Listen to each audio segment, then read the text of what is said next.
Hello नमस्ते, आप सभी का स्वागत है अनस्टॉपेबल्स पर। दोस्तों, 2025 का इंडिया बजट यानी कि एनुअल फाइनेंशियल स्टेटमेंट हमारी फाइनेंस मिनिस्टर के द्वारा प्रेजेंट किया गया है। बहुत सारी डिस्कशंस है, बहुत सारी कुतूहलता है लोगों के अंदर इसको लेके, किस किस प्रकार के प्रोविजन है और क्या क्या उसमें घोषणाएं की गई है। जैसे इनकम टैक्स को लेके है, 12 लाख रुपए तक कहा गया है कि नील इनकम टैक्स है, और उसके बाद किस किस तरह से लाभ दिए जाएंगे। उन सब मुद्दे के ऊपर तो बहुत सारे आपने डिस्कशंस वीडियोस देखेंगे और भी इस चैनल के ऊपर आपको एनालिसिस मिलेंगे इंडिया के टॉप एजुकेटर्स के द्वारा। आज हम लोग चर्चा करने वाले हैं बजट के अंदर ही टूरिज्म कल्चर सेक्टर के ऊपर क्या क्या इनिशिएटिव लिए गए हैं, और एक ब्रीफ डिस्कशन करने की कोशिश करेंगे कि how you are suppose to see the tourism and the culture centric history centric initiatives in the budget. In fact हमने पिछले साल भी इसके ऊपर एक सेशन लिया था 2024 के, जब एनुअल फाइनेंशियल स्टेटमेंट यानी कि बजट की जब घोषणा की गई थी हमारे वित्त मंत्री के द्वारा। और तो इसी के कंटिन्यूएशन में हम लोग और भी चर्चा करेंगे। Will be discussing on 3-4 points. ये बजट की डिस्कशन शुरू करने से पहले मैं आपको इनवाइट करना चाहता हूं अनअकैडमी के ऊपर। जी हाँ दोस्तों, अनअकैडमी आपके लिए लेके आया है 7 डेज फ्री ट्रायल। जी हाँ दोस्तों, 7 डेज फ्री ट्रायल। इंडिया के टॉप मोस्ट एजुकेटर्स के क्लासेस आपको फ्री में अवेलेबल करवाए जा रहे हैं 7 दिनों तक। जी हाँ दोस्तों, for 7 days all the plus classes, all the sessions recorded live. आप जितनी भी दफा चाहो उतनी दफा देख सकते हो। इसके अंदर आपको इंडिया के टॉप एजुकेटर्स के क्लासेस मिलेंगे, उनके द्वारा कैसे क्लासेस कंडक्ट कराया जा रहा है उसका आप अनुभव ले पाओगे। 1-to-1 अगर आपको किसी के साथ डाउट हो, संवाद करना हो तो वो भी कर सकते हो, डिस्कशंस भी कर सकते हो। साथों के साथ नोट्स के भी एक्सेसिबिलिटी है। जी हाँ दोस्तों, आपको पीडीएफ नोट्स, हैंडआउट्स जो भी एजुकेटर्स के द्वारा अपडेट किए जाते हैं हमारी प्लेटफॉर्म के ऊपर ही, वो भी फ्री में अवेलेबल करवाए जा रहे हैं।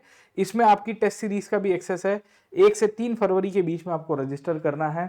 डिस्क्रिप्शन बॉक्स के अंदर लिंक अवेलेबल है, और अगर आपको रजिस्ट्रेशन कोड मांगे टेक्स्ट बॉक्स के अंदर ही, तो आप ये कोड को यूज कर सकते हो पीएन लाइव, जिससे आपको एक्सेस मिल जाएगा अनअकैडमी के प्लेटफॉर्म पे, राइट। तो जरूर से इसका लाभ उठाइए, अपनी यूपीएससी की तैयारी को और बेहतरीन कीजिए। मैं आपको वेलकम करता हूं। इसके सिवाय अगर आप 2025 के लिए बहुत सीरियस और स्टूडियसली प्रिपेयर कर रहे हो, सब्सक्रिप्शन लेने का प्लान कर रहे हो, तो 11,999 के अंदर हमारा यूपीएससी का प्रीलिम्स का क्रैश कोर्स चल रहा है। और अगर आपने प्रीलिम्स क्लियर की तो आपको मेंस का कवरेज फ्री में करवाया जाएगा। जी हाँ दोस्तों, this is we will see की एन इनिशिएटिव बाय एकेडमी, जहां हम आपको प्रीलिम्स क्लियर करने पे मेंस की फ्री आपको एक्सेस दे रहे हैं। तो मेंस का कोर्स आपके लिए फ्री हो जाएगा।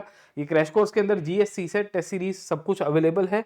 और 7 दिन तक पहले मैं तो सजेस्ट करूंगा, अगर आपको उतनी ही क्लैरिटी नहीं है कि सब्सक्रिप्शन लेके ना ले, तो आप फ्री ट्रायल को जरूर से लाभ उठाइए। कि once you have that trust कि भाई देखो, हम यहाँ ब्लफ अराउंड नहीं कर रहे, हम आपके करियर को लेके बड़े चिंतित है, हमें ये हमारा ये मानना है कि आपको बेस्ट क्वालिटी एजुकेशन मिले। हमारी नई बैचेस में भी आप एनरोल कर सकते हो, जो कुछ बैचेस 25-30 तारीख के आसपास, कुछ 27, कुछ पहले भी शुरू हो चुकी थी, हिंदी में है, इंग्लिश में है। इन सब के अंदर भी आपको फ्री ट्रायल के अंदर कवरेज मिलेगा। खैर, मुद्दे के ऊपर आ जाते हैं, बजट के अंदर क्या क्या चीजें डिस्कस की है। तो एक तो पर्सनैलिटीज के बारे में कोट किया गया है। तेलुगु पोएट है जिनका नाम है गुरुजड अप्पा राव सर, ठीक है। तो गुरुजड अप्पा राव कौन हुआ करते थे, उनको कोट किया है। इनफैक्ट इसके पहले हमारी फाइनेंस मिनिस्टर है थिरुवल्लुवर को कोट किया करती थी, इस बार तेलुगु पोएट को कोट कर रही है। क्यों भाई साहब, है ना। तो यूपीएससी क्या इनके ऊपर से सवाल पूछ सकता है कि वो अप्पा राव, उनकी कंट्रीब्यूशन क्या है, लोकल कल्चर के अंदर से क्या क्या है। दूसरा, टूरिज्म इनिशिएटिव आपको मिलता रहेगा, और ज्ञान भारत मिशन। इसके सिवाय एक अलग से पोर्टफोलियो आता है मिनिस्ट्री ऑफ कल्चर का, पर मैं आपको मिनिस्ट्री ऑफ कल्चर वाला पोर्टफोलियो अभी नहीं करवा रहा हूँ। उसके पीछे का एक कारण ये है कि मिनिस्ट्री ऑफ कल्चर के सेंट्रिक हम एक अलग से सेशन लेंगे जब हम लोग करंट अफेयर्स के ऊपर चले जाएंगे। तो मेरा जो एनुअल करंट अफेयर्स का सर्वे मैं कराता हूँ उसमें कवर करूंगा। आज हम लोग खाली ये 3 मुद्दे के ऊपर देख रहे हैं टूरिज्म में। और इनफैक्ट प्रीवियस ईयर को हमारे फाइनेंस मिनिस्टर ने रीट्रेट किया है 2024 में, उन्हें जो घोषणा की थी लॉर्ड बुधा के बारे में। क्योंकि अगर आपको पिछला साल याद होगा तो उड़ीसा के मॉन्यूमेंट्स को फिर से रिवाइव करने की बात की थी उन्होंने, और साथों साथ बोध गया और विष्णुपद मंदिर जो है बिहार के अंदर, उसके कॉरिडोर को भी डेवलप करने की बात की थी। तो उसका रिवाइवल भी इस बार घोषणा की गई है। तो देयर इज अ पॉसिबिलिटी कि यहाँ से बैकवर्ड लिंकेजेस से क्वेश्चन आ जाएंगे, राइट। बैकवर्ड लिंकेजेस का मतलब यह है कि ये पर्सनालिटी कौन थे, तेलुगु पोएट्री में इनका क्या कंट्रीब्यूशन था, टूरिज्म को लेके क्या इनिशिएटिव्स लिए गए हैं। और ज्ञान भारत मिशन, ये मूलतः से आपका नेशनल मिशन फॉर मैन्युस्क्रिप्ट्स। अगर आपको पता होगा मैन्युस्क्रिप्ट्स क्या है, आपको यूपीएससी पीटी में ये भी पूछ सकता है, ज्ञान भारत मिशन नहीं, तो उसके अंदर से आपको सवाल आएंगे, तो थोड़ी चर्चा उसके ऊपर कर देते हैं। खैर, अब देखिए कि पहला सवाल या पहला क्वेश्चन जो हमारे फाइनेंस मिनिस्टर ने अपनी स्पीच शुरू की, तो उसमें कहा था कि the great Telugu poet and playwright Gurjar Appa Rao had said देश मांटे मट्टी का दोई, देश मांटे मनुष्य लोई सर, ठीक है। I might be pronouncing it wrong, but Telugu में इसकी इंटरप्रिटेशन फिर जब उसका ट्रांसलेशन इंग्लिश में करते हैं तो यह है कि देश का मतलब खाली मिट्टी नहीं है, देश का मतलब हमारी पब्लिक है, हमारी जनता है, हम सब है, वी द पीपल है, राइट। अब आप समझने की कोशिश करिए कि ये कोटेशन उन्होंने भारत के लिए दिया था कि भारत एक देश के रूप में हम जब देखते हैं तो देश का मतलब ये नहीं है कि खाली जमीन है और एक बाउंड्री है, इसमें पीपल भी आ जाते हैं। अब मैं आपको क्यों बता रहा हूं, क्योंकि आप इस प्रकार के कोट्स का कहां पे यूज कर सकते हो, तो आप इसके कोट्स का उपयोग एक तो खास करके नेशन बिल्डिंग के अंदर कर सकते हो, जीएस पेपर 1 के अंदर रीड्रॉल ऑफ नेशनल बाउंड्रीज हो गया, राइट।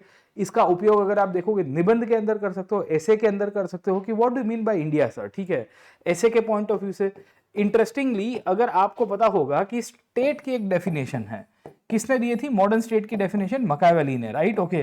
तो मकावेली क्या कहता है, मकावेली कहता है कि भाई देखो एक स्टेट जो है ये स्टेट की एक व्याख्या है, ये व्याख्या के रूप में वी द पीपल है, उनकी एक टेरिटरी है, उनके अंदर एक फॉर्म ऑफ गवर्नमेंट है और सोवरेनिटी पीपल के हाथ में है, राइट और रॉन्ग सर, ठीक है। तो क्या उसके साथ हम लोग देखेंगे देश की परिभाषा किस तरह से चलती रहती है। तो always think about this kind of out of the box example. So जब आप बजट को पढ़े हो तो आपको लगता है कि वर्बेटिमली मैं बजट में से कुछ ना कुछ निकाल दूंगा, वैसा नहीं, आप उसके एग्जांपल्स को कोट करिए, उसके अंदर से कुछ कुछ चीजें, तो प्लीज यूज दिस लाइन, है ना, आप निबंध के अंदर, और इनफैक्ट आपको यूपीएससी ऐसे के पॉइंट ऑफ से एथिक्स के अंदर बहुत सारे सब्जेक्ट्स में यूज कर सकते हो आप। तो जीएस पेपर 1 है, जीएस पेपर 4 है, जीएस पेपर 2 है, मेरे हिसाब से ऐसे का जो पेपर है उसमें भी आप कहीं ना कहीं इसको कोट कर सकते हो कि देश का मतलब खाली और खाली मट्टी नहीं है, सॉइल नहीं है, it is also the people जो यहाँ पे रह रहे हैं, उन सब का उपयोग से, उन सबको इकट्ठा मिलकर देश बनता है। खैर, एक तो एक लाइन कोट की थी निर्मला सीतारामन जी ने एक इसके बारे में। दूसरा, ये पर्सनैलिटी से आ सकता है कि ये कौन थे, who was this personality sir, ठीक है। तो याद रखिएगा कि गुर्जरा अप्पा राव 1860 से लेकर 1915 1913 तक उनका टाइम फ्रेम है, ऑलमोस्ट 50 ईयर्स की आसपास की उनकी उम्र रही है। ये पोएट थे, तेलुगु भाषा में लिखते थे खास करके, और याद रखेगा कि इनकी जो नाटक है, इनकी जो ड्रामा है, वो खासियत ये है कि evil traditions of social reforms को लेके इन्होंने सवाल उठाए थे, राइट। तो he was more of a social reformer, understood this part. तो कौन से थे, एक तो थे चाइल्ड मैरिज और डाउरी सिस्टम को लेके, चाइल्ड मैरिज और डाउरी सिस्टम को लेके। अब तेलुगु एरिया में, तेलुगु स्पीकिंग एक और सोशल रिफॉर्मर आपको पूछे जा सकते हैं जो आपको प्रीलिम्स एग्जाम में इंपॉर्टेंट है, वो है वी पंटुलु, वीरासलिंगम पंटुली। इन्होंने वी विल सी की विधवा पुनर्विवाह यानी कि विडो रीमैरिज को लेके आज के मद्रास प्रोविंस, यानी कि उस टाइम पे यूनाइटेड मद्रास था, जब आंध्र प्रदेश के एरिया भी उसके साथ मर्ज हुआ करते थे ब्रिटिश काल में, तब उन्होंने 1890s में विडो रीमैरिज एसोसिएशन राजमुंद्री के अंदर बनाया था। राजमुंद्री आज के आंध्र वाले रीजन में है, राइट। तो वैसे ही एक वी पंटुलु थे, दूसरे आपके कौन से थे, गुर्जरा अप्पा राव सर, ठीक है। तो नाम याद रखेगा, तेलुगु लिटरेचर की कहानी आपको क्लियर हो जानी चाहिए। बाकी इनकी टेक्स्ट है, मुझे नहीं लग रहा है टेक्स्ट से सवाल आएगा, पर एक है कन्या शुल्कम और एक है देश मुन्नु सर, ठीक है। तो देश मुन्नु या कन्या शुल्कम, इन दोनों के बारे में आपको क्लैरिटी होनी चाहिए कि what was this contribution and how you can use the idea given by Gurjara Appa Rao कि देश का मतलब क्या, खाली और खाली पीपल नहीं है, सॉइल नहीं है, it also includes the people, है ना। तो हम जब कहते हैं कि भारत एक कल्पना है, भारत एक विचार है, भारत क्या है, what is India according to you, तो India includes all the persons around, India includes everyone around, right. तो इन सबको आप इस तरह से कोट करेंगे तो that will actually give you more marks, आपको मार्क्स भी मिलेंगे और अच्छी खासी आप थॉट प्रोसेस के अंदर भी चल सकते हो। एक तो इनकी कोटेशन की थी हमारी फाइनेंस मिनिस्टर ने। दूसरा, टूरिज्म को लेके इनिशिएटिव उठाए। अब देखिए बड़ी इंटरेस्टिंग इनिशिएटिव है, टूरिज्म के ऊपर मैं अलग से आऊंगा क्योंकि इन्होंने 50 साइटों को डेवलप करवाने की बात की है चैलेंज मॉडल के ऊपर से सर, ठीक है। वो इकोनॉमी का मॉडल है और एचएमएल की बात की उन्होंने सर, ठीक है। हार्मोनी लिस्ट एक बनाया हुआ है हमारी इंफ्रास्ट्रक्चर पॉलिसीज को लेके कि कैसे एचएमएल यानी कि हार्मोनी लिस्ट के थ्रू डेवलपमेंट किया जा सकता है। तो थोड़ा बैकवर्ड लिंकेजेस उसका भी देख लेते हैं, क्योंकि हमें तो खाली लिंक और आइडिया होना चाहिए, क्योंकि ज़्यादातर टॉपिक्स ऐसे हैं जो आप आगे इकोनॉमी के अंदर भी पढ़ोगे करंट अफेयर्स के अंदर सर, ठीक है। तो टूरिज्म में इन्होंने 2 पॉइंट्स बोले, एक तो बुधा के रिलेटेड कहा कि बुधा के रिलेटेड जितनी भी हमारी इंपॉर्टेंट प्लेसेस है उनको हम लोग डेवलप करवाने की कोशिश करेंगे, और दूसरा टूरिज्म में हमारी फाइनेंस मिनिस्टर ने कहा है top 50 tourist destination sites in the country will be developed in partnership with states through a challenge mode sir, ठीक है। तो एक चैलेंज मोड है, उसके माध्यम से ये करने की कोशिश करेंगे। अब ये क्या है, ये कैसे काम करता है आप इसको इकोनॉमी के अंदर पढ़िएगा, पर 50 डेस्टिनेशन है। अब ये 50 डेस्टिनेशन के ऊपर से बैकवर्ड लिंकेजेस आ सकते हैं, इसकी लिस्ट भी आ सकती है। ये लिस्ट मैं अभी नहीं करवा रहा हूँ क्योंकि अभी तो हम लोग खाली बजट सेंट्रिक डिस्कशंस कर रहे हैं। इस लिस्ट में से कोई कोई इंपॉर्टेंट साइट आपको मिल जाएगी, तो अगर मुझे लगा कि उसमें से I will take a separate sessions around as well sir. Okay, यहाँ क्या बोला गया है, लैंड फॉर बिल्डिंग की infrastructure will be provided by the states, है ना। जमीन तो ऑब्वियस है, टूरिज्म के लिए डेवलप करनी है तो जमीन तो राज्य ही देंगे, लैंड ऐसे भी स्टेट लिस्ट का सब्जेक्ट है, understood.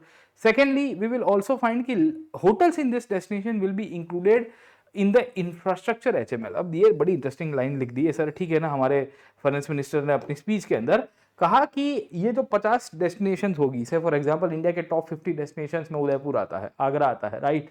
We will come to know कि दक्षिण भारत के बहुत सारे सेंटर्स आ जाता है, वेस्ट की बहुत सारी नगरी आ जाती है, ईस्ट में आपको मिल जाएंगे, अंडरस्टूड, जहाँ टूरिस्ट इन्फ्लो बहुत है, जैसे गया है, राइट।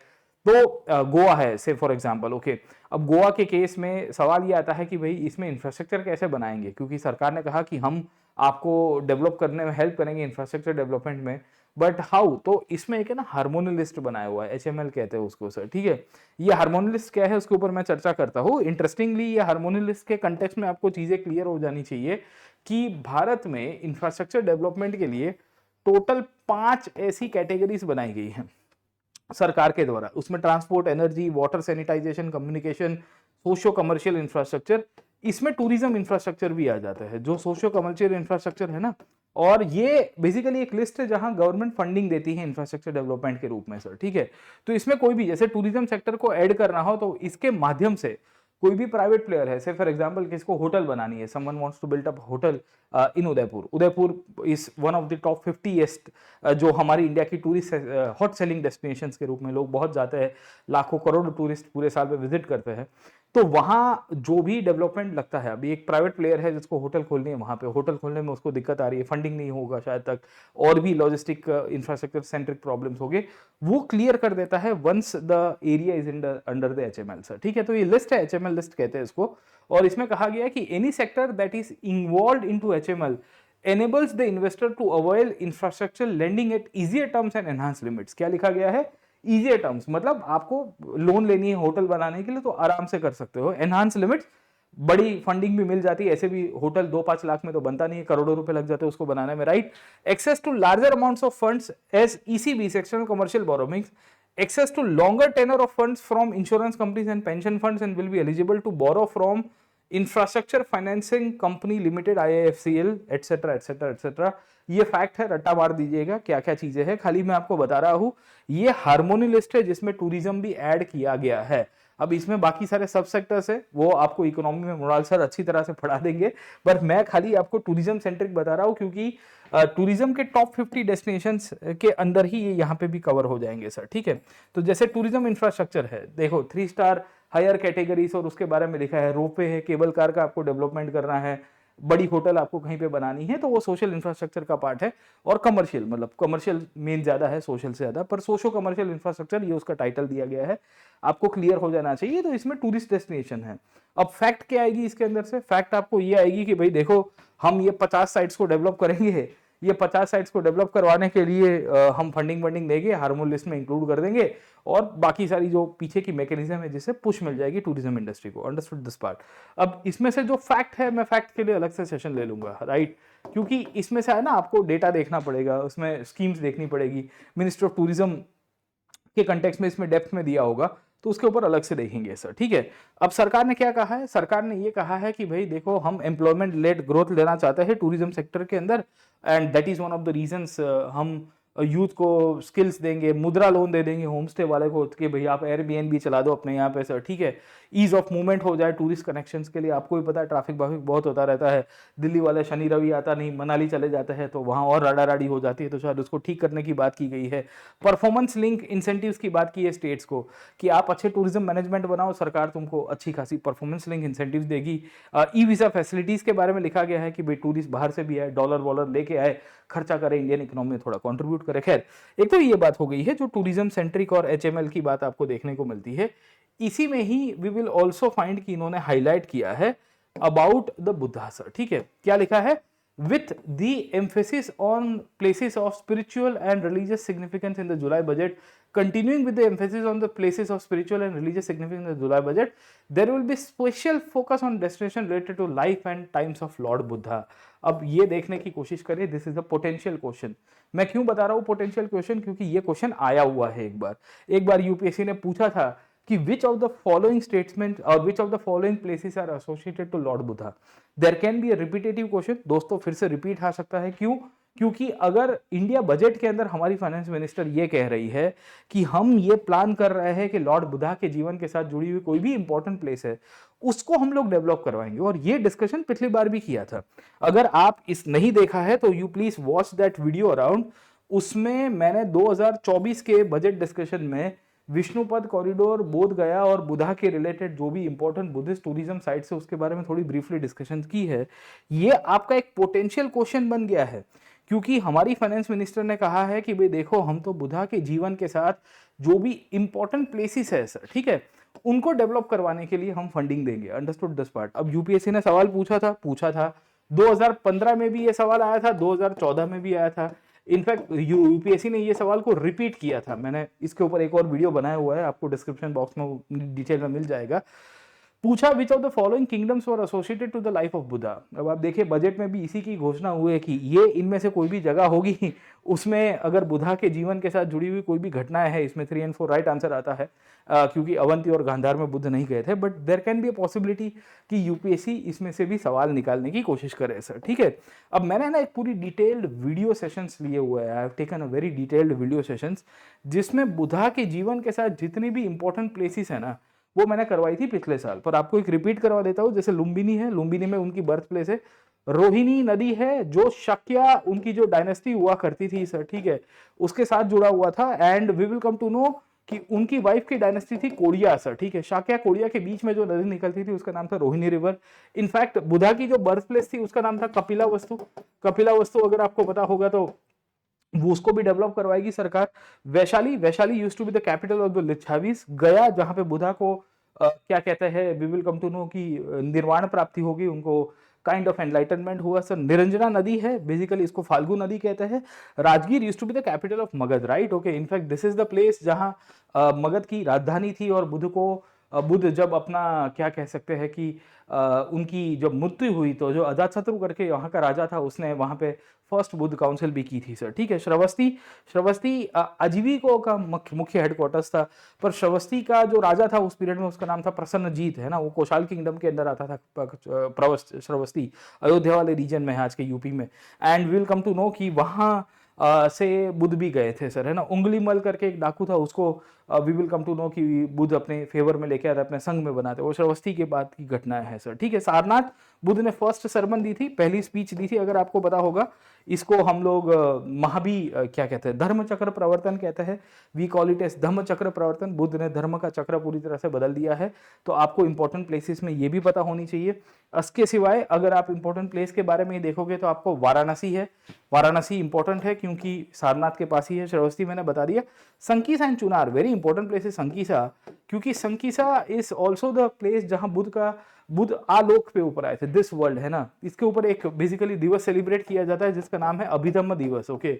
मैंने ऑलरेडी इसके ऊपर करंट अफेयर्स का वीडियो बनाया अभिधम्म दिवस का, प्लीज वॉच इट. नहीं है तो मैं बाद में भी आपको शांति से रिवाइज करवा दूंगा सर, ठीक है. चुनार ईस्टर्न यूपी के अंदर है सर, ठीक है. अवंती बुद्ध सीधे सीधे गए नहीं थे, पर अवंती का राजा था प्रद्योत, वो बुद्ध का फॉलोअर हुआ करता था. बुद्ध को बुलाया भी था प्रद्योत ने कि आप आइए यहाँ पे, पर बुद्ध नहीं गए होते हैं.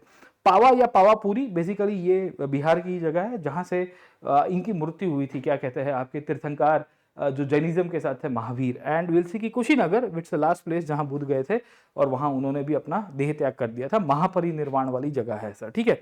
तो this are all the places related to Buddha. अब सरकार इनमें से कौन सी जगह में सर, ठीक है ना, समझे, सरकार डेस्टिनेशन कहाँ पे स्पेशल फोकस में इंफ्रास्ट्रक्चर डेवलप करेगी वो हम देखने की कोशिश करेंगे. अभी नहीं, but will see tourism sector में क्या आउटले दिया गया है. बजट के डॉक्यूमेंट को हम थोड़ा पढ़ लेंगे, उसके बाद में एक और सेशन लेके आऊंगा जहां फैक्चुअली आपको बता दूंगा. पर मैंने आपको मोटे मोटे तौर के ऊपर ज्यादातर प्लेसेस के बारे में डिस्कस कर दिया है. Understood this part.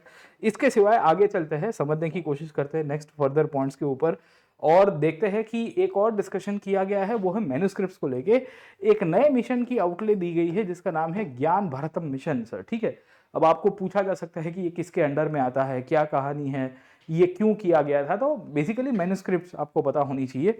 बोला गया है कि for survey and conservation of our manuscript heritage we will do with academic institutions, museum, libraries and private collectors will be undertaken to cover more than 1 crore manuscripts. Okay. अब आपको UPSC अलग अलग सवाल पूछेगा, बैकवर्ड लिंकेज से पूछ सकता है कि व्हाट इज ज्ञान भारत मिशन, है ना, वो करंट अफेयर सेंट्रिक आप गिन लो या जो भी हिस्ट्री कल्चर सेंट्रिक देखना है तो उसके अंदर देख लो। सेकेंडली, इसको मैन्युस्क्रिप्ट क्या है वो पूछी जा सकती है कि भाई what do mean by the term manuscript, है ना, मैन्युस्क्रिप्ट किसे कहेंगे हम लोग सर, ठीक है। मैन्युस्क्रिप्ट की सिग्निफिकेंस क्या है, किस कंटेक्स्ट में हम लोग देखेंगे, राइट। तीसरी, आपको यहां पे ये भी पूछा गया है कि we will set up a national digital repository of Indian knowledge system for knowledge sending sir, ठीक है ना, कि नॉलेज शेयरिंग के लिए हम लोग एक नेशनल रिपोजिटरी बनाएंगे, काइंड ऑफ लाइब्रेरी टाइप बनाएंगे। अब आप में से ज्ञान भारत मिशन तो अभी इनिशियल स्टेज के ऊपर है, आज तो डिक्लेरेशन हुआ, इसके ऊपर और आगे काम होगा, तो आगे की जो फैक्ट हम लोग आगे देखेंगे, पर मोटे मोटे प्राइमरी ऑब्जेक्टिव्स आपको यहां से मिल जाए बजट की स्पीच के ऊपर से। ये जो मैन्युस्क्रिप्ट है उसके ऊपर ऑलरेडी हमारा नेशनल मिशन ऑन मैन्युस्क्रिप्ट चल रहा था मिनिस्ट्री ऑफ कल्चर में ही सर, ठीक है। तो हमारी जो कल्चर मिनिस्ट्री है ना सर, उसके अंदर ऑलरेडी आउटले दिया हुआ है मैन्युस्क्रिप्ट्स को लेके। आपको ये भी आ सकता है कि मैन्युस्क्रिप्ट्स का मतलब क्या है, बाय द वे उसको पांडुलिपि के रूप में कहते हैं। आप जिसे इंस्क्रिप्शंस कहते हो वो मैन्युस्क्रिप्ट्स नहीं होते, मैन्युस्क्रिप्ट्स की एग्जैक्ट डेफिनेशन देख लीजिएगा, आपको शायद पूछी जा सकती है। हमारा ऑलरेडी एक मिशन चल रहा है 2003 से, इन द ईयर 2003, तब उस टाइम पे पुरानी एनडीए की सरकार थी, अटल बिहारी वाजपेयी साहब की, तब से ये नेशनल मिशन ऑन मैन्युस्क्रिप्ट चल रहा है, मतलब it's almost 20 years around, right, okay. तो उसमें ये कहा गया कि manuscript is a hand written composition on paper, bark, है ना, झाड़ के छिलके के ऊपर, क्लॉथ, मेटल, पाम लीफ और any other material dating back at least 75 years, 75 years, है ना, 75 साल और उससे पीछे होना चाहिए। याद रखिएगा, एग्जैक्टली आपको डेफिनेशन बता रहा हूं, ये डेफिनेशन आपको यूपीएससी पूछ लेगा कल्चर के कंटेक्स्ट में, तब आपके गरबे हो रहे होते हैं सर, ठीक है ना, ये नहीं होने चाहिए। That has significant scientific and historical और एस्थेटिक वैल्यू सर, ठीक है, उसकी वैल्यू भी होनी चाहिए, जैसा तैसा नहीं होना चाहिए, अंडरस्टूड दिस पार्ट। अब क्या है मैन्युस्क्रिप्ट में, क्या नहीं आता, लिथोग्राफ्स और printed volumes are not manuscripts. क्यों? क्योंकि वो हैंड रिटन नहीं है। देखिए यहां एक चीज बहुत मैटर करती है, it should be hand written composition, ये हाथ से लिखी हुई होनी चाहिए साहब, हाथ से नहीं लिखोगे तो उसको मैन्युस्क्रिप्ट्स नहीं कहते, ये आपको पूछा जाएगा। Manuscripts are found in different languages in script, often one language is written in number of script, okay. तो एक ही भाषा होती है, उसको अलग अलग लिपियों में लिखा जाता है, और ये मैन्युस्क्रिप्ट्स बहुत सारी है भारत के अलग अलग कल्चर्स में, अलग अलग संस्कृतियों में, म्यूजियम्स में, लाइब्रेरीज में, कितनी जगहों के ऊपर अभी तक हमने उसको खगोला ही नहीं है, उसको रिकवर करने की आवश्यकता है। तो ये हमारा हेरिटेज का पार्ट है, ये हमारा धरोहर का पार्ट है, उसके लिए हमने अलग से बजटरी आउटले किया है। अब दोस्तों ये तो हमारे मोटे मोटे प्रोविजंस थे जो इस बार के बजट के अंदर दिए गए हैं। इसके सिवाय बजट के ऊपर जो मिनिस्ट्री ऑफ टूरिज्म है उसमें जो डिटेल में जाओगे, जैसे मैंने अभी आपको बताया कि 50 साइट्स डेवलप करने की बात की गई है, राइट। अब ये टॉप 50 साइट्स के अंदर से भी आपको सवाल आ सकता है, they can ask you question कि भाई हम कौन सी ये टॉप 50 डेस्टिनेशंस को हम लोग डेवलप करवाएंगे, या बुधा के रिलेटेड अभी मैंने आपको बताया सर, ठीक है। एक डिस्कशन ये भी हुआ कि भाई we are also trying to develop the destination related to the life of Buddha in the times of Buddha, तो वहां से भी सवाल आ सकता है, मैन्युस्क्रिप्ट्स को लेके आ सकता है। तो अभी बजट के ऊपर, ये तो बजट स्पीच में इनकी डिस्कशंस की गई है, और बजट स्पीच में इतनी ही बात की गई थी। अब डिपार्टमेंट वाइज, मिनिस्ट्री के वाइज अगर मैं इसको अगर तोड़ के देखूंगा तो इसमें से और भी डेटा निकल के आ सकता है जहां से सवाल पूछा जा सकता है, पर पहले इतना रखते हैं, पहले अपन फाउंडेशन कर देते हैं। इसके ऊपर और करंट के ऊपर डिस्कशंस, कितना आउटले, कहाँ कौन से डिपार्टमेंट ने कितना पैसा रिलीज किया है बजट को लेके, टूरिज्म कल्चर को लेके, उसके ऊपर हम लोग आगे एक दो वीडियो और बनाएंगे और उसके ऊपर चर्चा करेंगे। दोस्तों आज इतना ही रखते हैं। आज मोटे मोटे तौर के ऊपर बजट के ऊपर काफी सारी लोगों को खुशी भी मिल रही है, कुछ लोग कह रहे हैं कि यार नहीं कुछ मिला। बजट की बहुत डिटेल एनालिसिस मृणाल सर लेते हैं अनस्टॉपेबल चैनल्स के ऊपर और हमारी अनअकैडमी के प्लेटफॉर्म के ऊपर, तो आप जरूर से उसका लाभ उठाइएगा। बाकी टूरिज्म हिस्ट्री को लेके और एक और इनिशिएटिव के साथ वापस मिलूंगा, इसकी पीडीएफ मैं यहाँ डिस्क्रिप्शन बॉक्स में उसकी लिंक डाल देता हूँ। और हमारा 7 डेज का फ्री ट्रायल अवेलेबल है दोस्तों, 7 days free trial, please use this opportunity and take the advantage of the 7 days free trial. You'll enjoy the classes, आपको बहुत मजा आएगी क्लासेस देखने में भी, एंड जेन्युइनली मैं कह रहा हूँ कि आपकी यूपीएससी की तैयारी को हम बहुत ही अच्छी तरह से स्ट्रीमलाइन कर देंगे। Do like, share and subscribe. I will see you in the next session. Till then keep studying. Thank you very much. Let's crack it. And जय हिंद।